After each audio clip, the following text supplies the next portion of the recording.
Pneumothorax refers to the presence of air in the pleural cavity. Primary spontaneous pneumothorax may occur in an apparently healthy person who has no other signs or symptoms of a disease process that may have caused the pneumothorax. Observation and oxygen therapy may be the only treatments that are necessary for patients who have small, primary spontaneous pneumothorax. However, for patients with pneumothorax and clinically significant breathlessness, active intervention is required. This may include needle aspiration or the placement of a chest tube. This video reviews the techniques and equipment required to perform needle aspiration of primary spontaneous pneumothorax in adults. Ultrasonography can be helpful in confirming the presence of pneumothorax, in locating the landmarks for catheter insertion, and in determining the depth of catheter insertion. Since local practices and equipment availability vary greatly, ultrasound-guided insertion will not be addressed in this video.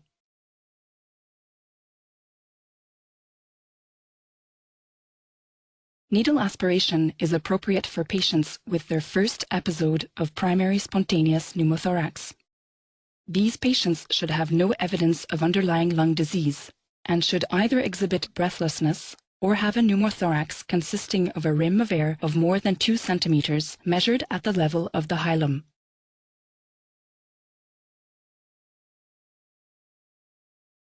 Needle aspiration is contraindicated when a patient has traumatic pneumothorax or when tension pneumothorax is suspected. Hemodynamic instability also constitutes a contraindication. You should also avoid using needle aspiration in patients with underlying pulmonary disease, a history of recurrent pneumothorax, bilateral pneumothorax, or a bleeding disorder.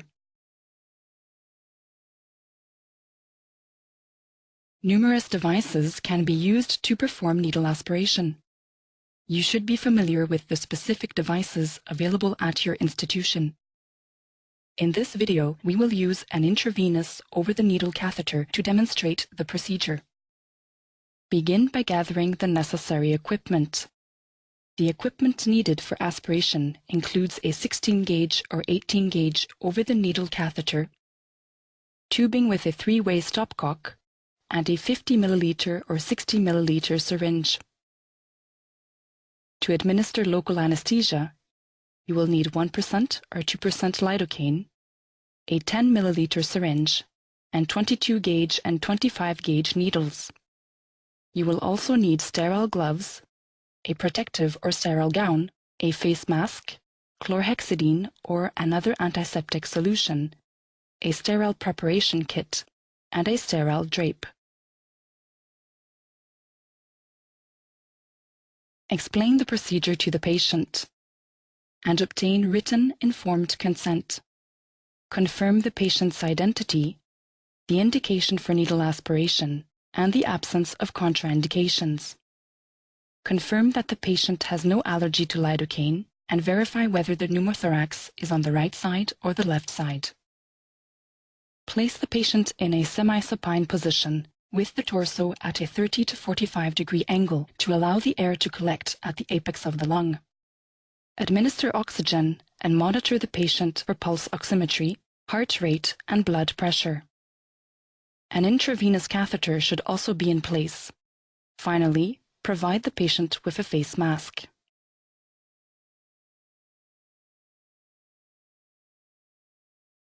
Rub your hands with an alcohol-based formulation and then examine the patient to determine the location of landmarks for the procedure.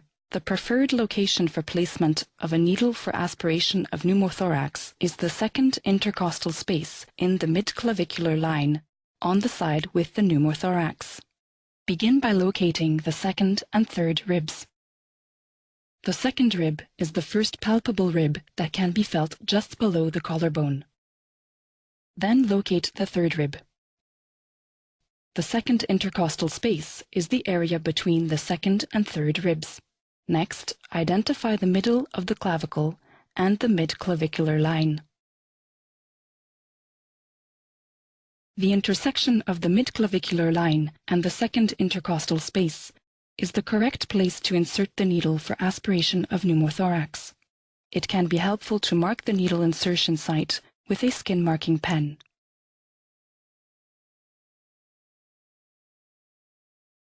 Use a checklist to make sure that all the necessary equipment and supplies are ready for use and within easy reach. Put on a face mask, a protective or sterile gown, and sterile gloves. Use chlorhexidine or another antiseptic solution to clean the patient's skin in the area where the aspiration will be performed. And position the sterile drape.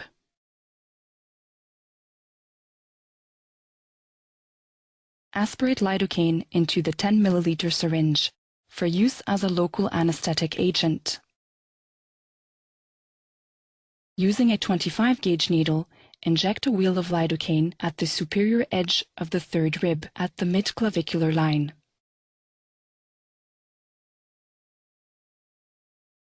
Switch to a 22-gauge needle and anesthetize the deeper layers of tissue by inserting the needle at an angle perpendicular to the skin.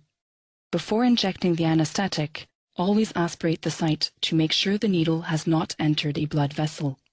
Progress with the needle just over the top of the third rib through the intercostal muscles in the direction of the pleural space. This will prevent injuries to the intercostal vessels and nerves, which lie just below the rib. Once you have inserted the needle through the intercostal space, continue to aspirate slightly.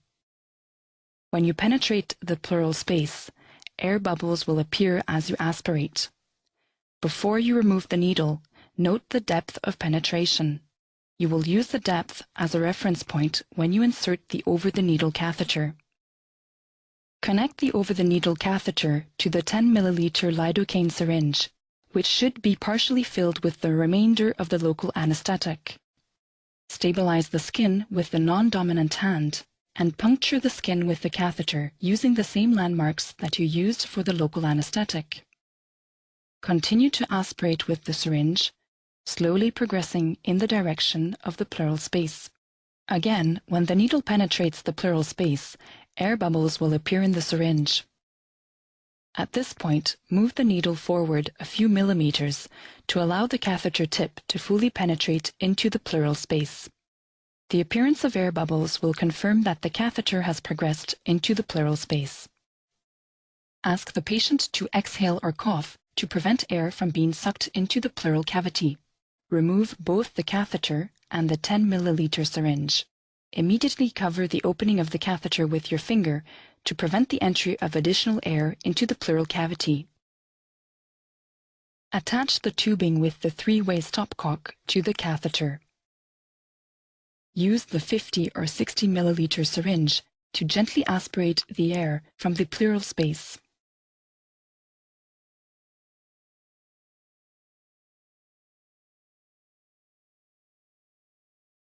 Evacuate it through the side port into the ambient air. The correct manipulation of the three-way stopcock is crucial, as the connection of a side port to the ambient air will entrap air in the pleural space and increase the pneumothorax. Numerous models of stopcocks exist, and you should be familiar with those used in your institution.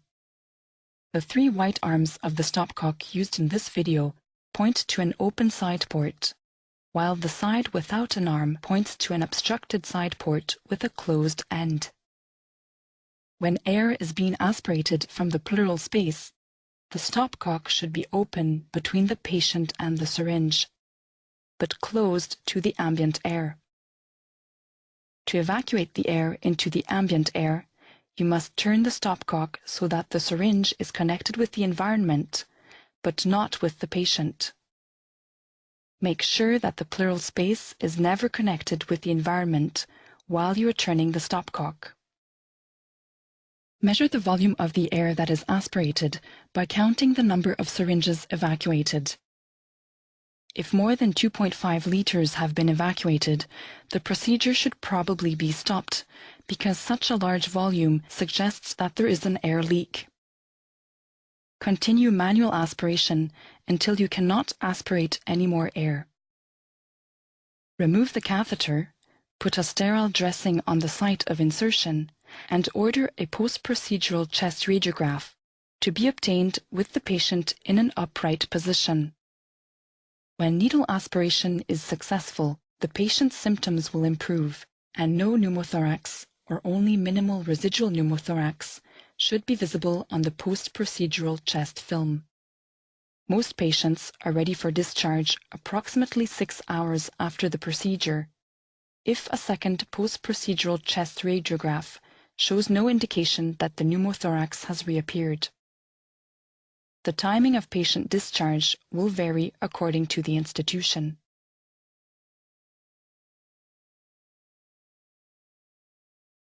Minor complications from needle aspiration of primary spontaneous pneumothorax include localized subcutaneous emphysema. Although serious complications are rare, lung laceration, air embolism, infection, or bleeding may occur. You can minimize the risk of bleeding by placing the catheter at the intercostal space just above the third rib, thereby preventing injuries to the intercostal vessels. Technical failure may occur if you cannot reach the pleural space, if the catheter is too short, for instance. This problem most often arises in patients who are very muscular or obese. Aspiration of more than 2.5 liters of air can indicate the presence of a persistent air leak. If this happens, consider the placement of a chest tube.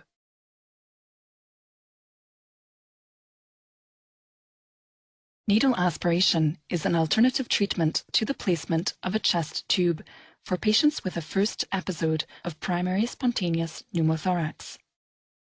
After local anesthesia is administered, the intrapleural air can be evacuated through a large-bore venous catheter.